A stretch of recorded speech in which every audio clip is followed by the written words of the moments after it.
Matthieu, chapitre 4. Alors Jésus fut emmené par l'Esprit dans le désert pour être tenté par le diable. Après avoir jeûné 40 jours et 40 nuits, il eut faim.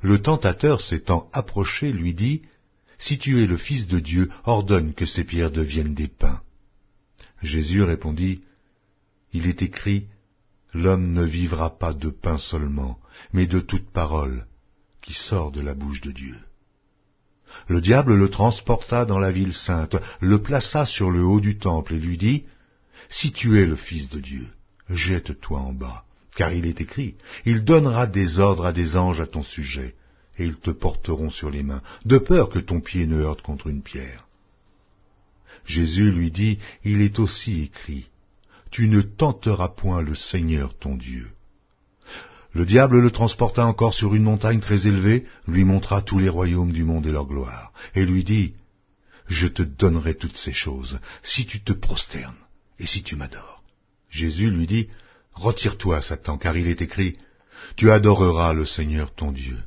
et tu le serviras, lui seul. » Alors le diable le laissa, et voici, des anges vinrent auprès de Jésus et le servaient.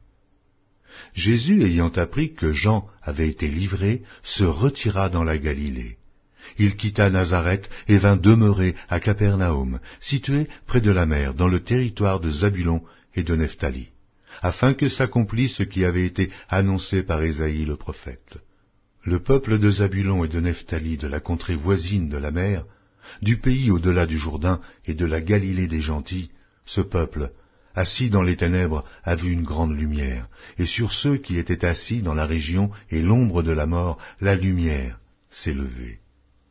Dès ce moment, Jésus commença à prêcher et à dire, « Repentez-vous, car le royaume des cieux est proche. » Comme il marchait le long de la mer de Galilée, il vit deux frères, Simon, appelé Pierre, et André, son frère, qui jetait un filet dans la mer, car ils étaient pêcheurs. Il leur dit, « Suivez-moi, et je vous ferai pêcheurs d'hommes. » Aussitôt, ils laissèrent les filets et le suivirent.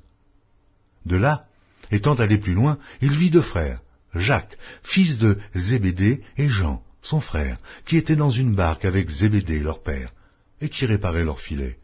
Il les appela, et aussitôt ils laissèrent la barque et leur père, et le suivirent. Jésus parcourait toute la Galilée, enseignant dans les synagogues, prêchant la bonne nouvelle du royaume et guérissant toute maladie et toute infirmité parmi le peuple. Sa renommée se répandit dans toute la Syrie, et on lui amenait tous ceux qui souffraient de maladies et de douleurs de divers genres, des démoniaques, des lunatiques, des paralytiques, et il les guérissait. Une grande foule le suivit, de la Galilée, de la Décapole, de Jérusalem, de la Judée, et au-delà du Jourdain.